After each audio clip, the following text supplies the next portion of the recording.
Women ruined everything. In the most watched talk ever given at NatCon, and a follow-up viral essay for Compact, Helen Andrews makes the case that the secret to the rise of wokeism is what she calls the Great Feminization, the theory that cancel culture is simply what women do whenever there are enough of them in a given organization or field.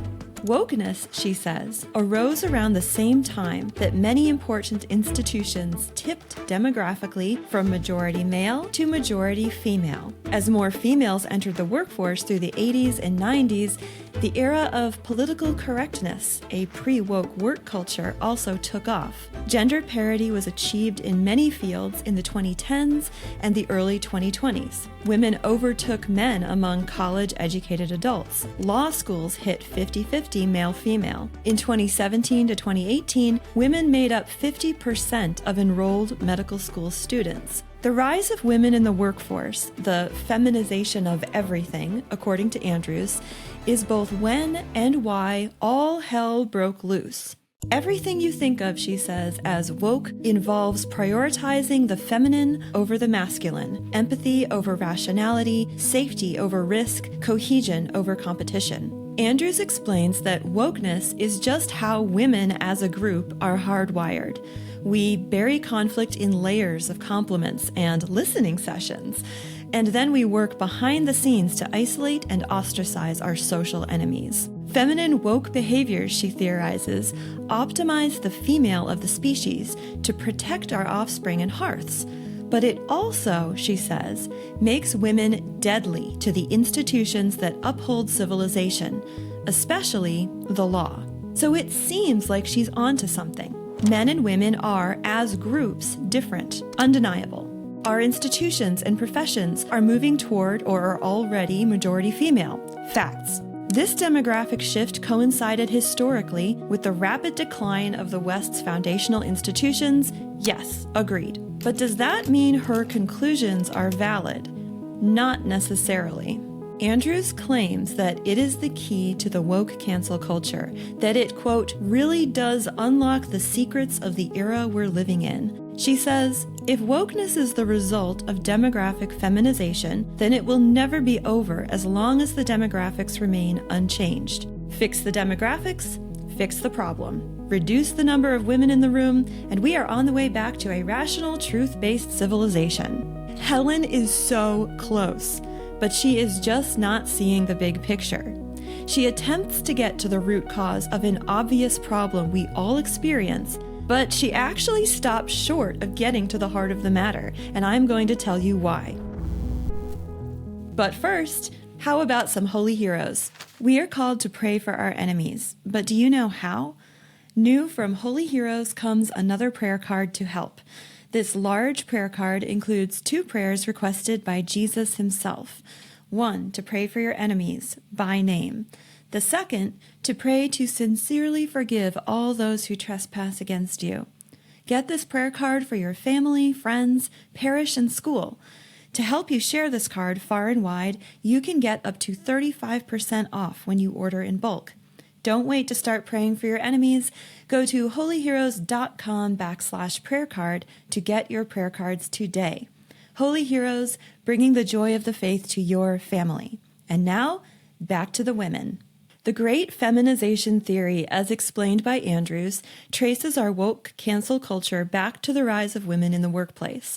But its roots go much farther back. When we talk about wokeism and woke battle tactics, we mean a whole mindset and movement, from corporate DEI hiring and training to activists tearing down Columbus statues, calls to defund the police and the 1619 Project, and yes, firing dudes because they're sexist. It's a Marxist ideology that sees every human relationship as a power struggle, oppressor versus oppressed. Woke cancel culture is one symptom of our spiritual pandemic, a virus, a bacillus that entered into its host culture hundreds of years before wokeism triumphed.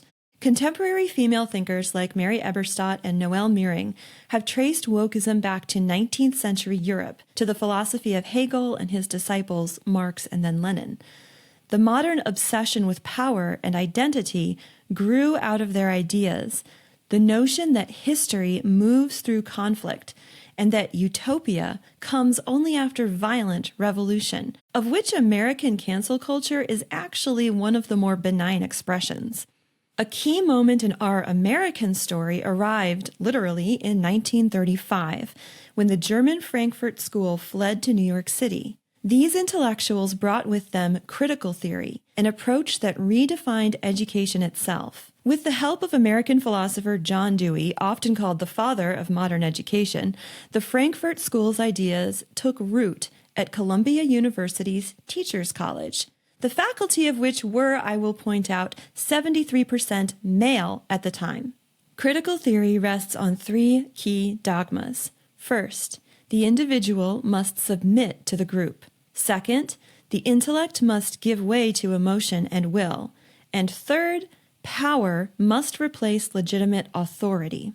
The elite must, as Noel Meering puts it, sell them on their despair, while also convincing them that, quote, our reason for existence is expression, to acknowledge, reveal, and live out our authentic selves based on our personal desires, especially our sexual desires. True freedom means accessing, celebrating, and acting upon our passions and raging against anyone who represents authority, innocence, or virtue. That's how this thinking goes. For the woke, truth belongs to the victor. Italian Marxist Antonio Gramsci expanded Marxism's target from economics to culture, arguing that Western institutions, namely the church, the family, and education, had to be subverted first. Frankfurt School leader Herbert Marcuse proposed a, quote, long march through the institutions, waging a slow cultural revolution across politics, education, and media. Andrews is right that our institutions are under siege and increasingly incapable of performing the tasks for which they were designed. And yes, one of the largest natural groups in human society, the women who make up 51% of the population, inhabit historically unprecedented positions of power in those institutions today. After all, women were one of the victim groups carefully cultivated and targeted by the revolutionaries as avatars of Marxist victory. So far, tracking with Andrews' theory. But now we have to ask as well, is cancel culture unique to our moment? Not at all. It is a timeless impulse wielded with equal brutality by both sexes.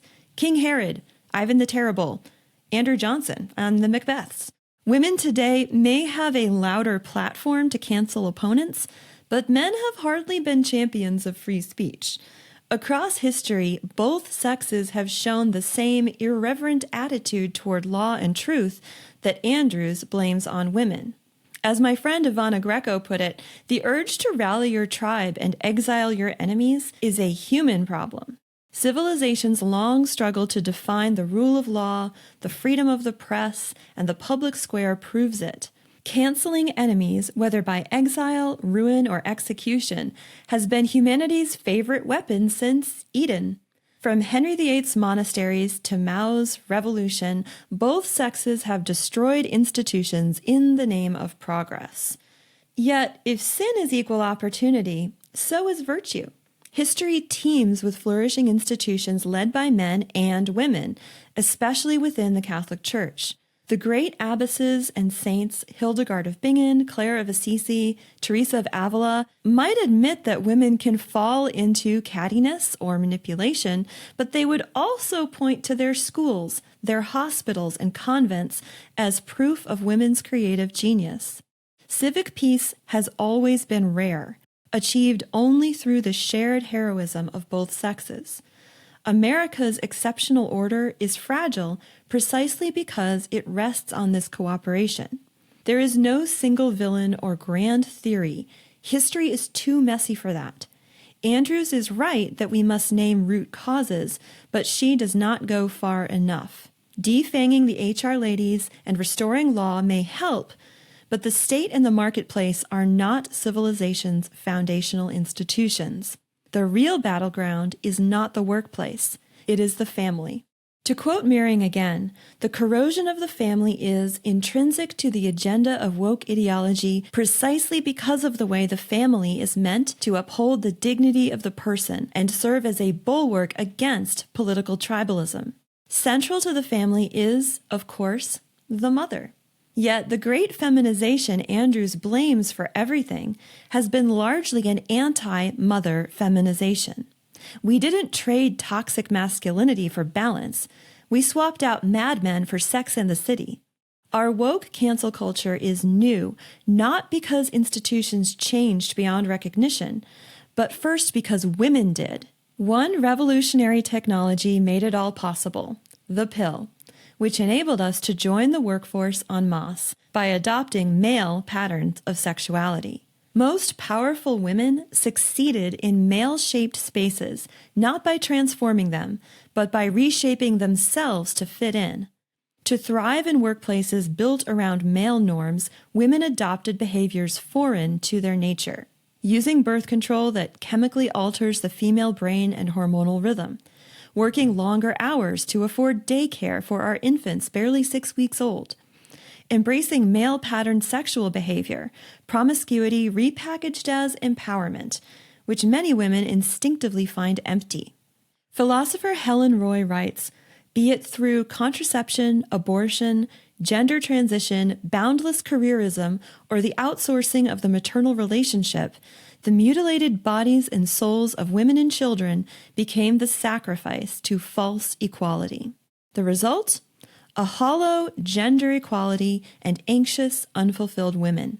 As Reese Laverty notes in First Things, women are far less likely to be mothers now than when they first entered public life. Their maternal impulses haven't vanished, they've been redirected. In the absence of children, many now see themselves as the special trustees of minority groups. Women do change the institutions they enter, but millions of us changed ourselves first. So no, I do not believe that changing the demographics back to predominantly male will save our institutions or America. We can't adopt a Marxist framing to fix a Marxist problem. There is no path back to the imagined men's paradise of the 1950s. The degenerate Don Draper of Mad Men, he's a relic of the past, and good riddance. We can't go back. We can only go through. To do that, we need to re-feminize as women. We need a feminine revolution where we embrace our legitimate and immutable biological sex differences from men. That's not unfair. That's not women are better or women can do everything men can do. That's called complementarity. Eliminating sexual differences in law, in the courts, in our own female bodies is just code for saying the best human life is an inherently male life. Radical feminism's efforts to force equality with men by imitating men is absurd and self-defeating. A flourishing human life is a family life, man, woman, and child. It's a communion of persons in which the unique female form is essential for herself as an individual, as a mother, and as a member of the human family. Not all of us become physical mothers. That is not what I mean. But all women carry the form of the bride and the mother, physically, psychologically, and spiritually. Pope John Paul II sketched out what this could mean practically. He said, "Perhaps more than men, women acknowledge the person because they see persons with their hearts. They see them independently of various ideological or political systems. They see others in their greatness and limitations. They try to go out to them and help them." Now, that's not limited to physical motherhood, of course, either for an individual or for human cultures. "There is no profession which cannot be practiced by a woman," wrote Edith Stein, the Catholic philosopher martyred at Auschwitz. "But into every profession we enter, we must bring our whole selves, not checking our femininity at the gate. Otherwise, we as women deform ourselves into something like Carrie from Sex and the City, who I will just point out is not a real person. The truth is, until we as women are welcomed to the table as women, as mothers, there is no saving America. And for this to happen, men and women will have to work together, Ladies, we need to rediscover what it means to be female. Guys, we cannot be good mothers unless you are good fathers. The truth is, because of the sexual revolution, we haven't even tried feminizing the workforce yet. So yes, like Helen Andrews, I am worried about truth and free speech and the rule of law. And yes, I agree that as a group, women are less prone to objectivity and problem solving, but we don't have a monopoly on idiocracy, and men don't have a monopoly on civic virtue. Instead of the de-feminization theory, let's try a re-feminization theory. That's a project both men and women need to get behind quickly. We can't be mothers without fathers, and men can't be real men without a family to fight for. We need each other to rediscover what it means to be masculine and feminine. Helen Andrews is wrong. Our window to do something about wokeness is not closing rapidly. It is already shut and locked. The institutions have fallen, and the only way to take them back is by offering something radically new. We must transform them from the ground up, based on the firm foundation of the family: child, father, and mother. If you enjoyed this episode, we have a new one every Thursday at 4 p.m. Eastern, so please be sure to subscribe and hit that notification bell.